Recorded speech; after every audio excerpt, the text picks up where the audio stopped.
Hi all! ഞാനിന്ന് എൻ്റെ cousin IUI ചെയ്ത സ്റ്റോറീസും, അതുപോലെ തന്നെ IUI പ്ലാൻ ചെയ്ത് കഴിഞ്ഞ് എന്തൊക്കെ പ്രൊസീജിയേഴ്സ് ആണ് IUI സക്സസ്ഫുൾ ആകാൻ ചെയ്തത് എന്നതിനെ പറ്റിയുമാണ് നിങ്ങളുമായി ഷെയർ ചെയ്യാൻ പോകുന്നത്. IUI ചെയ്യാൻ പ്ലാൻ ചെയ്യുന്നവർക്കും അതുപോലെ തന്നെ IUI ഫെയിൽ ആയിട്ടുള്ളവർക്കും ഒരേപോലെ യൂസ്ഫുൾ ആകുമെന്ന് ഞാൻ വിശ്വസിക്കുന്നു. അപ്പം നമുക്ക് സ്റ്റാർട്ട് ചെയ്യാം. ആദ്യം തന്നെ എൻ്റെ കസിൻ്റെ IUI സ്റ്റോറിയാണ് പറയുന്നത്. അവര് കല്യാണം കഴിഞ്ഞ് 4 വർഷമായി. സോ കല്യാണം കഴിഞ്ഞ് 4 വർഷമായെങ്കിലും ഒരു 2 ഇയേഴ്സ് ആയിട്ടേ അവര് പ്രഗ്നൻസി പ്ലാൻ ചെയ്തുള്ളൂ. ഉം 2 ഇയേഴ്സ് പ്ലാൻ ചെയ്തൊരു 1.5 വർഷമൊക്കെ ആയിട്ടും പ്രഗ്നൻസി കിട്ടാതെ വന്നപ്പം എല്ലാരെ പോലെ തന്നെ അവരൊരു ഗൈനക്കോളജിസ്റ്റിനെ കണ്ടു. ഗൈനക്കോളജിസ്റ്റിനെ കണ്ടിട്ട് അവരാദ്യം ആഹ് ആ പെൺകുട്ടിയുടെ ബ്ലഡ് ടെസ്റ്റ്, ബ്ലഡ് റുട്ടീൻ എല്ലാം ചെക്ക് ചെയ്തു. തൈറോയിഡ് പിന്നെ പ്രൊലാക്റ്റിൻ, ഹോർമോൺ ചെക്കപ്പ് എല്ലാം നടത്തി. അതുപോലെ തന്നെ ഹസ്ബൻഡിന്റെ സെമൻ അതാണല്ലോ അവരുടെ ചെയ്യുന്നത്. സെമൻ അനാലിസിസ് ചെയ്തു. ദെൻ അവർക്ക് ഫോളിക്കുലർ സ്റ്റഡി പറഞ്ഞു. പീരീഡ്സ് കഴിഞ്ഞ ഒരു 9th ഡേ ആയിരുന്നു ആദ്യത്തെ ഫോളിക്കുലർ സ്റ്റഡി പറഞ്ഞത്. ആ ഫോളിക്കുലർ സ്റ്റഡി ഒക്കെ നോക്കിയപ്പോഴത്തേക്കും അത്യാവശ്യം ഫോളിക്കിൾസ് ഒക്കെ ഉണ്ട്, എൻഡോമെട്രിയം തിക്നെസ് ഒക്കെ ഉണ്ട്, ഓവറിയിൽ സിസ്റ്റ് അങ്ങനെയുള്ള കാര്യങ്ങളൊന്നും ഇല്ല, യൂട്രസ് എല്ലാം നോർമൽ ആണ്. പ്രത്യേകിച്ച് ഫോളിക്കുലർ സ്റ്റഡിയിൽ കുഴപ്പമൊന്നും കാണാത്തതുകൊണ്ട് ഡോക്ടർ അവർക്ക് ഓവുലേഷൻ ഏത് ഡേ വരും, എപ്പോഴാണ് നിങ്ങൾ പ്ലാൻ ചെയ്യേണ്ടത്, ട്രൈ ചെയ്യാൻ തുടങ്ങേണ്ടത്, അങ്ങനെയുള്ള ബേസിക് ആയിട്ടുള്ള കാര്യങ്ങളൊക്കെ പറഞ്ഞു കൊടുത്തിട്ട് ഫോളിക്കുലർ ടാബ്ലറ്റ്, വൈറ്റമിൻ ടാബ്ലറ്റ്സ് അങ്ങനെയെല്ലാം കൊടുത്ത് ആ ഒരു മന്ത് അവരോട് നാച്ചുറൽ ആയിട്ടൊന്ന് നിങ്ങളൊന്ന് നോക്ക് എന്ന് പറഞ്ഞ് വിട്ടു. പക്ഷെ ആ ഒരു മന്ത് നാച്ചുറൽ ആയിട്ട് നോക്കിയിട്ടും അവർക്ക് സക്സസ്ഫുൾ ആയില്ല. So next month doctor IUI ചെയ്യാന്ന് പറഞ്ഞു. അങ്ങനെ ഞാൻ ഈ പറയുന്ന സ്റ്റോറിയിൽ 2 ഹോസ്പിറ്റൽസ് ഉണ്ട്. ഇവർ ആദ്യം ചെന്ന ഹോസ്പിറ്റലിലെ കാര്യമാണ് ഈ പറയുന്നത്. ഹോസ്പിറ്റലിന്റെ പേരൊന്നും നമ്മളിപ്പം മെൻഷൻ ചെയ്യുന്നില്ല. അപ്പൊ അങ്ങനെ അവര് നെക്സ്റ്റ് മന്ത് IUI നോക്കി. IUI ചെയ്യുന്നതിന് മുൻപ് ഈ ഒരു ഹോസ്പിറ്റലില് അവരുടെ ഒന്നൂടെ ഫോളിക്കുലർ സ്കാൻ ചെയ്തു. നമ്മുടെ ഫോളിക്കിൾ എത്രത്തോളം വളർന്നു വരുന്നുണ്ടെന്നുള്ളതിൽ. അങ്ങനെ 18 ആണ് അവര് ഉദ്ദേശിച്ചത്. അങ്ങനെ ഫോളിക്കിൾ 18 ഒക്കെ ആയപ്പോൾ അവര് അത് റെപ്ചർ ആകാനുള്ള ഇഞ്ചക്ഷൻ ഒക്കെ എടുത്തു. ദെൻ ഹസ്ബൻഡിന്റെ സെമൻ എടുത്തു. അങ്ങനെ IUI ചെയ്തു. ദെൻ ഒരു 15 ഡേയ്സ് കഴിഞ്ഞ് പ്രഗ്നൻസി ടെസ്റ്റ് ചെയ്ത് പോസിറ്റീവ് ആണെങ്കിൽ ഓക്കെ, അല്ലെങ്കിൽ നെഗറ്റീവ് ആണെങ്കിൽ പീരീഡ്സിന്റെ സെക്കൻഡ് ഡേ വരാനൊക്കെ പറഞ്ഞു. പക്ഷേ അൺലക്കിയായി അന്നും ആ ഒരു മന്ത് നമുക്ക് കിട്ടിയിട്ടില്ലായിരുന്നു. സോ അവര് പിന്നെ ഞങ്ങളുടെ ഒരു ഫ്രണ്ട് പറഞ്ഞ അറിവില് ഒരു ഫെർട്ടിലിറ്റി സെന്റർ അവിടെ പോയി. അവിടെ പോയിട്ട് അവിടെ ആദ്യം വൈഫിന്റെ വെയിറ്റ്, ഹൈറ്റ്, BP അങ്ങനെയുള്ളതെല്ലാം ചെക്ക് ചെയ്തു. ദെൻ ഡോക്ടർ ഒരു കംപ്ലീറ്റ് ഹിസ്റ്ററി ചോദിച്ചു. കപ്പിൾസിനോട് എന്തൊക്കെയായിരുന്നു, എപ്പോ തൊട്ട് പ്ലാൻ ചെയ്തു, ആം, ചെയ്ത പ്രൊസീജിയേഴ്സും കാര്യങ്ങളും എല്ലാം ചെക്കപ്പ് ചെയ്തു. ദെൻ ഡോക്ടർ ഒന്നൂടും ഒരു ഹോർമോൺ ചെക്കപ്പ് നടത്തി. ദെൻ തൈറോയിഡ് അങ്ങനെയുള്ള ബ്ലഡ് നോക്കി. അതിലെല്ലാം പെൺകുട്ടിക്ക് നോർമൽ ആണ്. ദെൻ അവര് അന്ന് തന്നെ ഒരു സ്കാൻ ചെയ്തു. മീൻസ് അന്ന് ആ ഒരു ഹോസ്പിറ്റലിൽ 7th പീരീഡ്സിന്റെ 7th ഡേ ആയിരുന്നു അവർ ചെന്നത്. അപ്പൊ അന്നൊരു സ്കാൻ ചെയ്തു. സ്കാനിൽ എൻഡോമെട്രിയം തിക്നെസ് ഒക്കെ കുഴപ്പമില്ല, തിന്നാണ്, നോർമൽ ആണ്.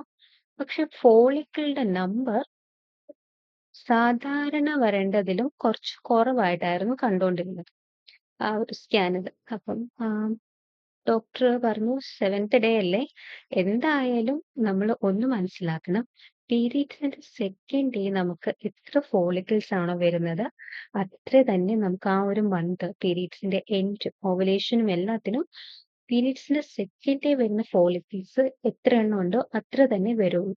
ഇപ്പൊ നമ്മൾ എത്ര ഇഞ്ചക്ഷൻസ് എടുത്താലും ആ ഒരു കൗണ്ടിൽ, ആ ഒരു നമ്പറിൽ വ്യത്യാസമൊന്നും വരില്ല. എങ്കിലും ഇവരുടെ ഒരു സങ്കടം കണ്ടിട്ട് ഡോക്ടർ പറഞ്ഞു, നിങ്ങൾ ഒരു 9th ഡേ ഒന്നുകൂടെ ഒന്ന് ഫോളിക്കുലർ സ്റ്റഡി ചെയ്യാം, അപ്പൊ എന്തെങ്കിലും ഒരു മാറ്റം കാണുമോ എന്ന് നോക്കാന്ന്. ബട്ട് അന്നും മാറ്റമൊന്നും കണ്ടതായിട്ടില്ല. ഒരു 9 നമ്പറായിരുന്നു ഫോളിക്കിൾ കണ്ടത്. അത്ര തന്നെ നമുക്ക് കിട്ടിയിട്ടുള്ളായിരുന്നു അന്നത്തെ സ്കാനിങ്ങില്. പിന്നെ അപ്പൊ ഡോക്ടർ പറഞ്ഞു, "നിങ്ങള് ധൃതിയൊന്നും കൂട്ടണ്ട. ഈ മന്ത് നമുക്ക് IUI ചെയ്താല് അത്ര സക്സസ്ഫുൾ റേറ്റ് IUIയുടെ മെയിൻലി സക്സസ്ഫുൾ റേറ്റ് തന്നെ 10%. നമുക്ക് എല്ലാം IUI ഒത്തിരി ഒരു എക്സ്പെൻസീവ് ആണല്ലോ. അപ്പൊ നമ്മള് എല്ലാം നോക്കിയിട്ട് മാത്രം IUI ചെയ്താ മതീന്ന് പറഞ്ഞു. എന്തായാലും ഇത്ര വെയിറ്റ് ചെയ്തില്ലേ." ഇങ്ങനെ ആ പെൺകുട്ടിക്ക് ഡോക്ടർ കുറച്ച് ഡയറ്റ് കാര്യങ്ങള്, ഫുഡിന്റെ കാര്യങ്ങള്, അങ്ങനെയുള്ള കാര്യങ്ങളെല്ലാം പറഞ്ഞു. 3 മന്ത് ഇതെല്ലാം ഒന്ന് ചെയ്തിട്ട് നമുക്ക് നോക്കാന്ന് പറഞ്ഞു. അങ്ങനെ സോറി 3 മന്ത് അല്ല, ഒരു 6 മന്ത് ഒരു ഗ്യാപ്പ് വരും. 6 മന്തില് ആൾക്ക് കുറച്ച് വെയിറ്റ് ഉണ്ടായിരുന്നു. അപ്പൊ വെയിറ്റ് റെഡ്യൂസ് ചെയ്യുക, ടീ, കോഫി എല്ലാം അവോയ്ഡ് ചെയ്യുക, ഷുഗർ കണ്ടമാനം ഷുഗർ കഴിക്കാതെ, ഷുഗർ എത്രത്തോളം കുറയ്ക്കാവോ അത്രത്തോളം നമ്മുടെ ശരീരത്തിന് നല്ലതാണ്. സോ ഷുഗർ അവോയ്ഡ് ചെയ്യുക. ദെൻ പ്രോട്ടീൻസ് അടങ്ങിയ ഫുഡ് കൂടുതൽ കഴിക്കാൻ ശ്രമിക്കാൻ പറഞ്ഞു. പിന്നെ ലൈക്ക് കാർബോഹൈഡ്രേറ്റ് അടങ്ങിയ റൈസ്, അങ്ങനെയുള്ള അരി ആഹാരം വളരെ കുറയ്ക്കുക. കഴിക്കാം, ബട്ട് അതിന്റെ അളവ് വളരെ കുറയ്ക്കുക. പിന്നെ ഡെയിലി എക്സസൈസ് ചെയ്യും. Exercise is very important. ആരൊക്കെ പ്രഗ്നൻസി പ്ലാൻ ചെയ്യുന്നുണ്ടെങ്കിലും എക്സസൈസ് അത് വൈഫിനായിട്ടും ഹസ്ബൻഡിനാകട്ടെ രണ്ടുപേരും ഒരുപോലെ എക്സസൈസ് ചെയ്യുന്നത് വളരെ ഇമ്പോർട്ടന്റ് ആണ്. അങ്ങനെ അതെല്ലാം ഒന്ന് ചെയ്ത് ബോഡി ഒന്ന് ഫിറ്റായി ജിമ്മിലൊക്കെ പോവാണെങ്കിൽ അത്രയും നല്ലത്. ബോഡി ഒന്ന് ഫിറ്റായിട്ട് ഒരു 3 മന്ത് ആകുമ്പോൾ ഒരു HSG ടെസ്റ്റ് കൂടെ, എന്ന് വെച്ചാൽ ഒരു ട്യൂബ് ടെസ്റ്റ് എന്ന് പറയും. ട്യൂബ് ടെസ്റ്റിൽ നമ്മളിപ്പം സാധാരണ ഒരു സ്കാനിലൂടെ ചെയ്യുമ്പോഴത്തേക്ക് നമുക്ക് ട്യൂബിൽ എന്തെങ്കിലും ബ്ലോക്ക്, ഫെലോപ്പിയൻ ട്യൂബിൽ എന്തെങ്കിലും ബ്ലോക്ക് ഉള്ളതായിട്ടൊക്കെ ഉണ്ടെങ്കിൽ നമുക്ക് അങ്ങനെ അറിയാൻ പറ്റില്ല സ്കാനിൽ. അതിന് ഡോക്ടേഴ്സ് പറയുന്നതാണ് HSG test. Tube tube test എന്ന് പറയും. അതും കൂടെ ഒന്ന് ചെയ്തിട്ട്, ട്യൂബ് ടെസ്റ്റ് കൂടെ ചെയ്ത് അതും കൂടെ ഓക്കെ ആണെങ്കിൽ നമുക്ക് ഡയറക്റ്റ് IUIയിലോട്ട് കിടക്കാമെന്ന് പറയും. അങ്ങനെ ഒരു 4 മന്ത് ഒക്കെ ആയപ്പോൾ അവര് HSG ടെസ്റ്റ് ചെയ്തു. HSGയിൽ ഒരു കുഴപ്പവും ഇല്ലായിരുന്നു. ഡൈ ഒക്കെ നോർമലായിട്ട് ഫ്ലോ ഒക്കെ വന്നു. തിരിച്ചും ഫ്ലോ ചെയ്യാൻ കുഴപ്പമൊന്നും ഇല്ലായിരുന്നു. ട്യൂബ് ബ്ലോക്ക് ഒന്നും കണ്ടില്ല. സോ എല്ലാം നോർമൽ ആയപ്പോഴത്തേക്ക് അവര് 6 മന്ത് ആയപ്പോഴത്തേക്ക് IUI ചെയ്തു. ലക്കായി അവർക്ക് ആ മന്ത് പോസിറ്റീവായി.